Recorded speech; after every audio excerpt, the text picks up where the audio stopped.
awe peke yake, akamfanyia msaidizi wa kufanana naye. Mungu alipomuumba Adamu, hakumwacha awe peke yake, akamfanyia msaidizi wa kufanana naye. Nyama yake katika nyama zake, mfupa wake kati mifupa yake. Nyama A very yake good morning to you. Thank you for tuning in. It's Inspiration Sunday. And on Inspiration Talk this morning, we'll be addressing a matter that has been a problem in this country. Many marriages in Kenya are not lasting forever as should. Too many separations, many divorces, things just not working out right. So this morning, I would like us to talk about how we can get to heal the marriages. And we've got with us Pastor Fred Omondi from the Winners Chapel. Karibu sana Pasi. Thank you very much. It's a good, lovely morning. Want to thank God. We shall rejoice and be glad in the day. Okay. Yes. Just a very quick one, Pasi. I'm sure that you already know what I'm talking about. That marriages, there's so much just going on, and marriages are not exactly like they used to be. Generally, just stuff not working out in the marriages, and that's why we have you here, just to get to talk about this as a way to get to heal some of these marriages. I don't know whether the problem is when guys are actually staying together, whether the problem actually starts way before people get into marriage, whether it's about being more interested in the wedding and not the marriage itself, and so after the big weddings, guys are not lasting in the marriage itself. So maybe we'll just start from there. Where do you think we are going wrong, first of all? Okay, thank you very much, Aroka. I think when the purpose of anything is not known, there will always be an abuse. As in, you don't know the purpose why you are getting to marriage. Mm-hmm. One of the reasons why marriages are failing is because they start way long back before the intending couple stay together. Mm-hmm. So an adequate preparation must be put in place, mm-hmm. so that as they go into marriage, they know what they are going to do there. They know what marriage is. They know what actually they are going into, mm-hmm. without guesswork, without putting things that they don't know. So it's way back. The preparation level is not that very good. So you believe people are not preparing so well for marriage? Actually, that is the problem. All right. So they usually over before they even start. Yes, that's what I'm trying to say. Okay, so what happens in this preparation? How do you need to prepare for marriage? You need to take your time very well with God. Don't make your decision in a hurry. Mm-hmm. You need to sit down. Don't rush into a marriage. It can be disastrous at a certain point. Mm-hmm. The most important decision of your life, of course, is decision to follow the Lord. So you must be prayerful about the marriage issue. It's not something that is physical. It's about spirituality inside it. So you must put spirituality first before you put any other thing into place. So that God shows you the right partner in the first place. That is it. So where do you get this right partner, for example? The best way to get... Be looking for the right person in the wrong place, and probably that is another problem that people have. Yeah, actually that is the major problem. I've seen so many youth going to club, they are dressing in another way that is exposing themselves too much. At the end of the day, they come and regret that they didn't get what they really wanted. Oh, they did not they did not give the right perception of what they really are, or what? If you get your wife in a wrong place, definitely you will end in a wrong marriage. Okay. Because she'll be behaving according to where you probably met or something. Actually, okay. if you meet a wife in a bar or in a pub or in a club somewhere, you will always need to maintain the club thing for your marriage to be sustained. What if she changes? I've heard of people thinking that they got to the bar and got a good girl who was just probably desperate and was doing all sorts of things, but now that she got herself a hubby, so actually we can't judge. For Bible is not allowing us to judge. But remember, you cannot change any person. It's only the Holy Spirit that can change a person. Yes. So it will be the value problem. It's the value when now problem. you start reasoning together, maybe the way she reasons about certain things are not so godly as you would have wanted or something. The perspective of life Okay. is not properly put in place. And when the foundation is false, that is what the Bible says. Okay. What will the righteous do? So where should we go looking? We should go to a church. Okay. So you still maintain the place to get the right person is a church. A church. Even though we still have a lot of con people as well in the church. What if you just walk in thinking I'm going to get someone in the church and you get a wrong person? What's your take on that? That is why I was saying that you should be prayerful about this thing. Yes. It's not just you see somebody and you jump into Just marriage. because they're in church. Just because in the church. Remember in church, if Jesus had 12 disciples and one was a betrayer, Yes. so in every 12 disciples there will always be Judas. So you need to be very careful. Okay. In church there are angels and there are fallen angels. So you need the spirit of discernment to know who am I dealing with specifically, who am I dealing with. The Lord will always show you. If they are not right, the Lord will always show you. That's why we're saying don't rush into it. Don't just jump into it. And don't just go to church to get a husband. Oh, yes. You've seen that, eh? Yes, I've seen That's why that. they did that. Oh, Because yes. You've never really been in church Yes. to get to know these people, to get to do stuff with them. Yes. You just came specifically, I want a wife. Yes. So there was even no one to tell you, oh, that one the wrong number. Yes. Yes. Fine. Now that we know where to get the right kind of person, and now you've already gone to church, getting this person, what exactly are you looking for? What should a man be looking out for? What should a woman be looking out for? Basically, the first question you should ask yourself, is this person born again? Are they portraying godly characters? Are they straightforward? Is it something you like in them? Are you compatible? You must look at so many things. You don't just get maybe a wife just because of getting her, putting her into your house. No. You must look at somebody you will go along with, somebody you can share your life with, somebody you as a companion you can at least be as open as possible. Yes. Okay. Yes. What does the Bible say really about the kind of person you need to be looking out for? You have told us all that. I'm thinking, does the Bible say something? John this, verse this says, look for... Whoever findeth a good wife findeth a good thing. That is in the book of Proverbs 18:22. And obtain the favor of God. So she must be good. Or he must be good. Okay. Yes, he must have the godly character. He must have the fear of God inside him. Yes. Wow. Now, there is something that I've always wondered about. Once you know what you're looking for in a woman and a man, you finally know, okay, I want Jared for a husband, I want Jane for a wife. So now you already know this is the kind of person that I want. Yes. What should be the next step? The next step that you should take is to show your intention.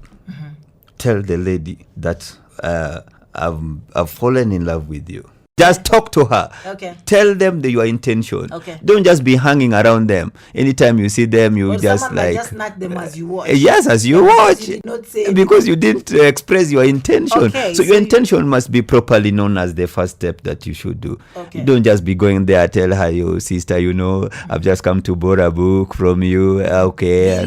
This No. is a marriage thing you want. Yes. So to go ahead and just tell this person exactly what you want. With Now, your let's talk intention. about counseling. Yes. I believe that one needs to be told a little something about marriage before they actually get into it. That those who go for counseling, that those who don't. Yes. Just how important is this counseling affair? Intending couples need to be counseled a lot before they get into marriage. There's a lot you get to know during premarital counseling. There's so many things you need to know. Like what, for example? Like the family government. There's what we call the family government. Like the husband is the head of the home, but the wife, her role is to submit, so that you don't have two government parallel running in the same family. Okay. It must be clearly cut. You must know where you reach. The husband must know where he reaches as the head of the family, as the priest of the family. What is my role? My role is to provide. Okay. My role is to give guidance to my family. So as the husband in the family government, he must take his proper position as the priest of that family. Okay. Likewise to the wife. The Bible is very simple. Wife, submit yourself unto the husband. So our own role is to submit herself unto the husband. Husband also is not just I'm the head of the family. Yes, you are the head of the family, but you have also the head over you. That is Jesus Christ. So you must submit to the doctrines of the teachings of Jesus So Christ. it's not just about coming up with your own rules and just, bulldozing people around. No. No, that's not I said, it. there's that room for reasoning, right? Yes, there is. Okay. There is a great room for reasoning. Submission is not foolishness. Okay. Yes. What else is taught In counseling, we have the kingdom parenting. Yeah. Here you look at how many children do you want. At what time do you want them? The intervals How that you you want to need. space How them to and want all to that. space them and all that. So that you need to know before you actually get into marriage. So before you get into marriage, you guys already know Sisi ndi wawili too. Yes. 3 is just enough. Yes. I have 2 questions for you on that. Yes, ask. 1, Yes. what if the kids never come? Because that also happens, right? Yes. Yeah. Then what? It does happen. Okay. It does happen. Okay. Yes. But remember, there are many happily married couples that don't have children. Okay. So basically, primarily, we are not getting married to get children. Yes. No. Okay. Marriage is more than that. Does that come out when you're being cancelled? Because I believe You need it is to be also told. another problem that comes into the marriage. I watch most of these wedding shows and guys are like, yeah, so next year we just want to do family. Like they're so sure. And then you watch certain marriages just going down because a baby isn't coming, A guy is taught that it may not come, and so they need to be really into each other fast before the baby or something like that. Basically, when God was creating man, Yes. he told them to be fruitful. Yes. So the only way we are encouraging them is To you think. will be fruitful Yes. in your marriage. However, should time come that you don't have them at the time you want them, you should wait on the Lord steadily. You And should have not a be life, wavering. even if there is no baby, Just love your wife. In fact, Okay. at that time, you should love one another the more. Okay. I know there will be pressure from every side. Yes. From your parents, from her parents, Okay. from everywhere to bulldoze you. Okay. But that is the time you need to stick to one another and Okay. love one another the more. Okay. Yes. I told you I would have 2 questions on that. Oh, yes. 1 is, of course, if they don't come, and 2 is if there are so many, then you actually plan for it. And I'm talking about this because we have had stories talked about abortion, Yes. and the saddest part of it is that there was this thought that abortion is actually done by all these people who are having sex before marriage and all that. But the facts now is that we have so many abortions in marriage. And that's a shock, because people believe that the marriage institution this is where the kids are meant to be. And so there is that lack of understanding as to why a married couple should be aborting their children. And just when you're talking about space and blah and this number, it then comes out because when we look at those who are aborting, Yes. there is a lot of we planned like this. Yes. And the babies came like this. Yes. There was this contraceptive we used, blah, blah, blah. It did not work so well. There's this family planning thing that we were using and it did not work well for us. We just found ourselves having another baby and we could not have that. And so we just had to, abort. What is your take on that? That is very wrong. Okay. Couples are encouraged to use proper family planning methods. Well, they're usually proper. So something yes. just goes wrong. Oh, yes. Yeah, nothing is perfect. Yes. However much, if anything happens, Yeah. God is not a God of mistake. Okay. And God cannot create human being with a mistake. It can't happen at all. It means every child that comes to a couple's home is a child that has been originally intended to be in that family. So for you, for me, abortion is no. Oh, okay. It cannot be encouraged in Christian marriage. However, let me put this one also. Okay. The family planning is not only for wives. No. Yes. Even husbands. They need to support. They need to support. It needs to be a two people thing. It needs to be a two people. Woman, Yes. Not that you make noise. How do you just get children like this? Who actually? Where are the children coming from? Yes. So the men should be encouraged. There's so many family plannings that men can undertake. Okay. Yes, to avoid such suckers in the family. Okay. Yes.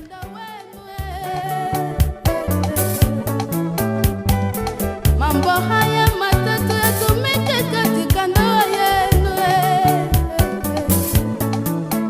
Nakupenda mpenzi wangu ulivyoumbika. Nakupenda katika viumbe umezidi wote. Nakupenda nimekuchagua uwe wangu. Nakupenda kifo tu kitutenganishe. Nisamehe nikikukosea unisamehe. Nisamehe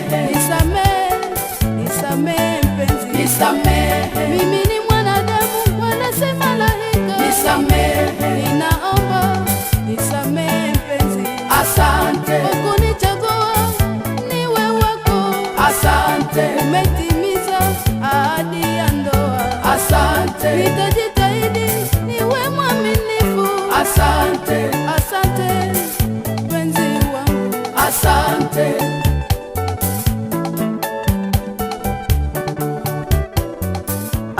Is there anything else maybe you can mention that is usually talked about during the counseling that actually helps to later on run the family? Yes, there is the place of sex in the family. Okay. Yes.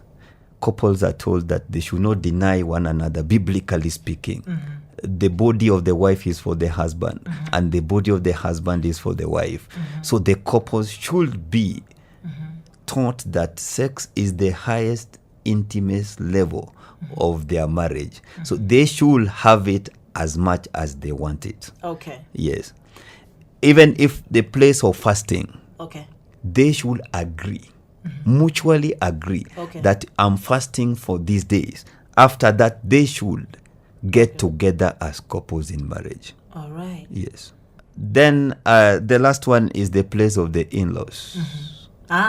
A big thing that one. The place of This is in-laws. pandemonium in so many marriages. Yes. Yes. It is. The in-laws should be treated with a lot of respect. When you are getting married, remember, you are no longer two. You are now one. Their mother is your mother, and my mother is now becoming automatically her mother. My brothers are his brothers. My sisters are now coming to be his sisters now. So there is no difference between your mother, my mother. They are now one. They are jointly now one as a family. So that you don't treat one party or one side with preferentials more than the other party. Yes. But however, we encourage couples, as soon as you get into marriage, please try to stay alone. The Bible said that a man shall leave the mother and the father. I'm not saying that you go and neglect them. No. I'm saying that at the point of you getting married, please stay together, the two of you in the marriage, so that you can know one another very well. Oh, that means if you used to like stay with brothers and sisters and all that, they need to give you some space. Yes, they do. To get to know each other. Yes, they need the to. two of you first. Yes, Before yes, now yes. you go like, we are the friends. Yes. Your sisters now need to get They a know place. this is how things are done. Of course, they can come and stay with you later. But for now, that you're just getting married, so you guys can get to know each other better. Yeah, they need to. I've seen many marriages not working because of in-laws. They say, oh, we don't like this. Oh, the way she cooks. Oh, the way she it was cooks. never like this. Yes, the way she cleans the house. it's Now, so why different. is she disarranging the house again? it's It always been like used to be this. like this. Now she's putting it like that. The way even she's making her soup is not proper. You see, our girl used to be stronger than this one is very weak. At the point, the man is saying, okay, let me join our family. Okay. Yes. Wow. Thank you so much for this. And I'd also like you to talk about when should people get married? I mean, in terms of age. You know, probably some people get into it when they're so young, they don't even know what marriage is all about. Do you think there should be an age limit? Biblically, marriage is not for boys and girls. Okay. Biblically, marriage is for a man and a woman. The age limit constitutionally is 18. Okay. So you can be mature at 21. Yet there is somebody at 40 who is not mature. So it depends on the maturity of somebody. It will also affect how you're going to live together. Wow. Yes. But at least figure 18. If you reach 18, constitutionally you are allowed to get married. Yes. Okay. Yes. I you know about what happened this week about this couple that had a wedding worth 100 bob. It just made everyone so wowed about it. Because people make a big deal about weddings and how they need to be expensive. They need to be, this is a one-day thing and it needs to be perfect for me. What is your take on the fact that they actually did a cheap thing and, it went so well? I've seen the 100 bob wedding trending in social media like wildfire. Yeah. But we thank God for that because they only use 50 bob for ring and 50 bob for ring, and it was a wedding. Let me make my point clear at this time. Yes. Marriage is more than wedding. The intending couple should understand that where they're going is far much more important than where they are as at now. So they should be taught that they should not overspend what they cannot afford to do wedding. At the end of the day, they will be regretted. Let me give you an example. Okay. I know of a guy who at his point of wedding, they didn't have cash that was enough for them. So they went to this lady that was a service provider. They told the lady that, okay, just do for us food. We'll pay you later. Now, after the wedding, too sad, they didn't pay the lady. The lady said, okay, you've refused to pay me my money. You will never see children in your marriage. I'm telling you, they don't have a child as that now. Really? Really. Power of somebody just talking something into your life. Yes, it's as serious as that. So couples need to know, the intending couples need to know that it's not a flashy wedding. Me, I didn't struggle at all. During my wedding, I'm one of them. I'm one of them. Myself and my wife. No.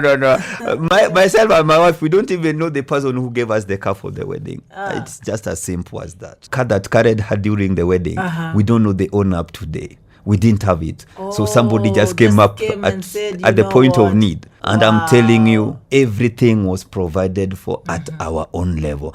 Well, let me tell you. I think when you give it to Christ, yes, then he beautifies it later. Because even this couple that did the 100 bob thing, after that, they're going to honeymoon. Yeah. Also, some people want to actually be a part of it. Let's take you for a honeymoon. Others even wanting to give them another wedding. Yes.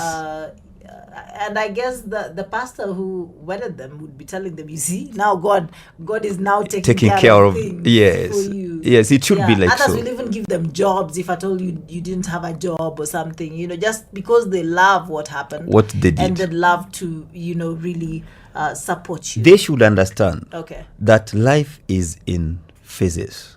And men are in levels. So cut your coat according to your size. Wow. Don't struggle.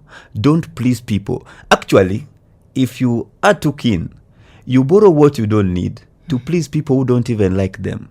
At the end of the day, they will still say the soup in the wedding was not proper. That deco, they should have not used pink. That color was not good. At the end of the day, you wanted to please them. Your suit, they will still say it was not proper. It should have been an Italian suit. You should have done African. Yes. Not just doing African. They will always have something to say. Okay. So don't try to impress them. As you come to a close, Pastor Fred. Yes.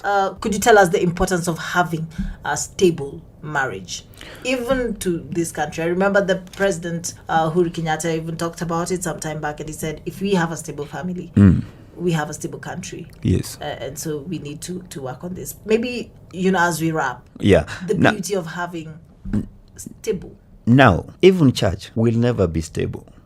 when the families are not stable. Okay. The church can only be stabilized when the family life is stabilized. Okay. For example, you fight with the wife in the morning, you go to church together, you can't even serve God that Sunday. You will be psychologically traumatized. You will not be stable. You can't build the economy of this country without a stable family. You can't have that disjointed family, yet you expect much from the family level. So the reasons why it's somebody needs to be married, one of them is it's because it's God's will. It is the will of God for you to get married. Many people are saying that marriage is necessary evil. It's not. It is the intention of God. Let me surprise you. The first institution that God created is not church, but marriage. So it is in the heart of God. It's only that it has been abused, that people have fear that will it work, will it not work. Okay. But the intention of God, the will of God, is for somebody to have a stable marriage life. Thank you so much, Pastor Fred, for coming in this morning. Yes. It has been a wonderful time, and I'm hoping that the main reason why we are here has actually happened, that somebody somewhere was listening, and now they know exactly how to go about it. And especially those who are not yet married, Yes. now they know Yes. where to start from, where to actually get this person, how to get to pray about it. Because like you said, when you are beginning, some of them are really over before they even start. So Yes. if you start it the right way, it might just go well. Those who are in it can now get to know where they lost it and probably do something about it. I hope we'll have some talk another day that will get to, talk more about how we can get to heal marriages. Thank you so much for coming. Welcome. Right. And it's my humble prayer that anybody that is going under any storm in any marriage, may the Lord heal their marriage. Thank you. Anyone that has been separated, anyone under any spell, under any siege of the devil to destroy their marriages, it is not original intention of God. He said from the beginning it was not so. So it is my humble prayer that God will restore them in their marriages so that they can enjoy the bliss of marriage. Let me say amen to Amen. that. Okay, thank you. Kaya. Nimekuchagua moyo wangu, nakupenda, kifo tu kitutenganishe, nisamehe,